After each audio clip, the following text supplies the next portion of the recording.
नमस्कार दोस्तों, GK current affairs अब तक में आपका स्वागत है। मैं हूं आपका पीके सर। तस्वीरें विचलित करने वाली हैं। कराची में अमेरिकी वाणिज्य दूतावास आग की लपटों में घिरा है। गोलियां चल रही हैं और सड़कों पर हजारों का आक्रोश है। लेकिन सवाल ये है कि आखिर पाकिस्तान में अचानक अमेरिका के खिलाफ ये जंग क्यों छिड़ गई? क्या यह सिर्फ एक विरोध प्रदर्शन है या फिर ईरान के सुप्रीम लीडर अली खमेनी की मौत के बाद भड़की वो आग है जो अब पूरे मिडिल ईस्ट और दक्षिण एशिया को अपनी चपेट में लेने वाली है? आज के इस विशेष विश्लेषण में हम उन ताश के पत्तों वाले गठबंधन की पोल खोलेंगे जिसे हम यूएस पाकिस्तान रिलेशन कहते हैं। क्या यह कराची का हमला किसी बड़े अंतर्राष्ट्रीय खेल की पहली चाल है? क्या वाकई ईरान के टुकड़े करने की साजिश रची जा चुकी है? परत दर परत इस पूरी जियोपॉलिटिकल पहेली को सुलझाएंगे।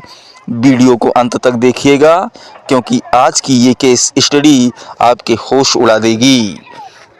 कराची से तेहरान तक मिडिल ईस्ट संकट का नया मोर्चा बन गया है।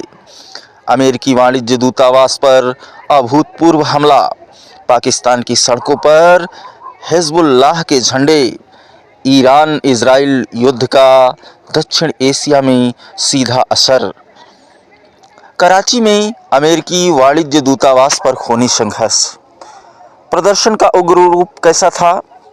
भीड़ द्वारा हिजबुल्लाह के झंडों के साथ कंपाउंड में प्रवेश, आगजनी और खिड़कियों की तोड़फोड़।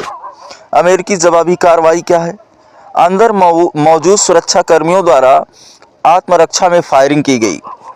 कैजुअल्टी रिपोर्ट क्या है? अल जजीरा के अनुसार इस संघर्ष में 9 से 10 पाकिस्तानी प्रदर्शनकारी मारे गए। हमले का असली कारण और पाकिस्तान की जनसांख्यिकीय सच्चाई क्या है?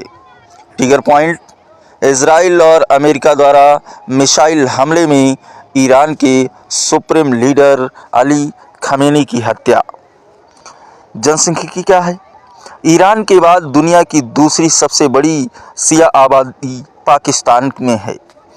आंकड़े क्या हैं? पाकिस्तान की कुल आबादी का 10 से 15% हिस्सा शिया समुदाय का है, जिनके लिए ईरानी नेतृत्व का गहरा महत्व है। अमेरिका और पाकिस्तान का सबसे उलझा हुआ कूटनीतिक रिश्ता क्या है? आइए इस पर हम विश्लेषण करते हैं। ट्रंप का समर्थन।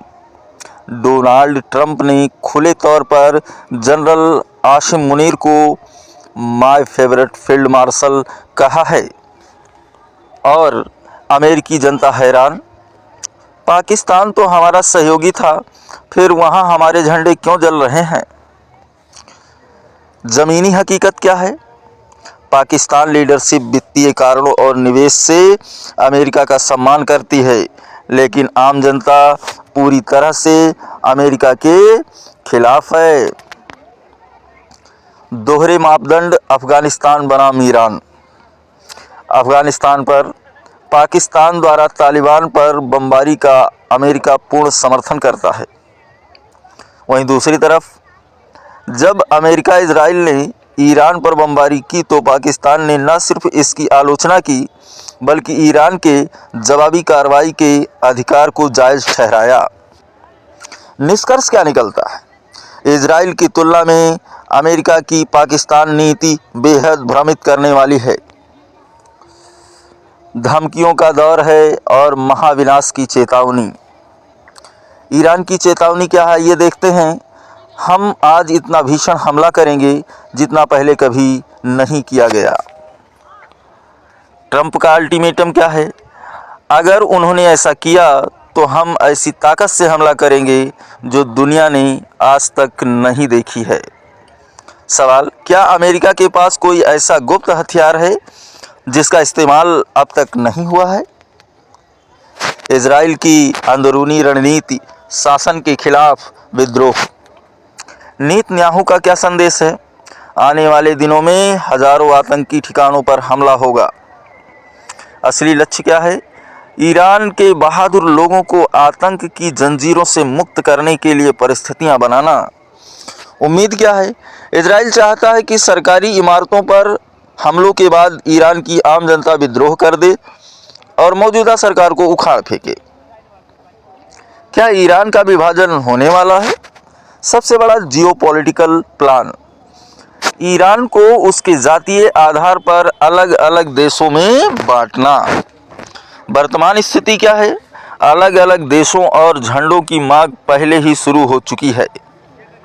ईरानी सुरक्षा प्रमुख की चेतावनी, ईरान को बांटने की चाहत रखने वाले गुट जान लें, हम इसे बर्दाश्त नहीं करेंगे। इतिहास के पन्ने क्या बताते हैं? बांटो और राज करो, डिवाइड एंड रूल, ये तो पश्चिमी नीति थी। आइए उस पर हम विश्लेषण करते हैं। देशों को बांटकर उन्हें दशकों तक स्थानीय युद्धों और सीमा विवादों में उलझाए रखना। उदाहरण के लिए भारतीय उपमहाद्वीप, यदि यह पूरा हिस्सा एक देश होता तो यह एक अजय वैश्विक शक्ति होता। आज सीमा विवादों ने इसे उलझा रखा है। उदाहरण 2, कोरियाई प्रायद्वीप, उत्तर और दक्षिण कोरिया का विभाजन। भविष्य की रणनीति क्या हो सकती है? अगर ईरान बढ़ता है तो वे दशकों तक एक दूसरे से लड़ते रहेंगे और पश्चिमी देश उन्हें F-16 फाइटर जेट बेचते रहेंगे। आगे का रास्ता, पाकिस्तान और अमेरिका के लिए नई चुनौतियां। क्या पाकिस्तान में अमेरिकी दूतावासों पर हमले और तेज होंगे? क्या जनरल आसिम मुनीर अमेरिकी संपत्तियों की सुरक्षा के लिए पाकिस्तान की सेना को तैनात करने का कड़ा फैसला लेंगे? बदलती वैश्विक व्यवस्था में पाकिस्तान को अपने पैसे और जनता के बीच किसी एक को चुनना होगा।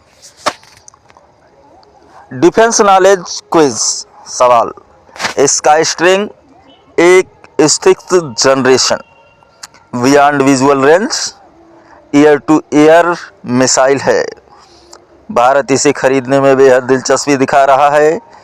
इसे किस देश ने विकसित किया है? अपनी सही उत्तर कमेंट सेक्शन में ज़रूर दीजिएगा। तो दोस्तों, कराची की सड़कों पर बहावो खून और दूतावास से उठती लपटें चीख चीख कर कह रही हैं कि अंतर्राष्ट्रीय संबंधों में कुछ भी वैसा नहीं है जैसा दिखता है। क्या पाकिस्तान वाकई अमेरिका का दोस्त है या फिर यह सिर्फ एक मजबूरी का सौदा है जो अब टूटने के कगार पर है? सबसे बड़ा सवाल तो यह है, क्या हम एक ऐसे दौर में जी रहे हैं जहां देशों के नक्शे फिर से लिखे जाने वाले हैं? क्या ईरान का बल्कनाइजेशन यानी उसे टुकड़ों में तोड़ना ही असली मकसद है? आपकी इस बारे में क्या राय है? क्या पाकिस्तान को इस आग में कूदना चाहिए था? और क्या अमेरिकी ताकत दिखाने वाले नीति उसे भारी पड़ेंगे? हमें कमेंट्स में अपनी राय ज़रूर बताएं। मैं आपके कमेंट्स का इंतज़ार कर रहा हूं। अगर आपको यह गहन विश्लेषण पसंद आया हो तो वीडियो को लाइक करें, दोस्तों के साथ शेयर करें और ऐसे ही वर्ल्ड अफेयर्स की खबरों के लिए हमारे चैनल को सब्सक्राइब करना ना भूलें। देखते रहिए जीके करंट अफेयर्स। अब तक सतर्क रहें, जागरूक रहें। जय हिंद।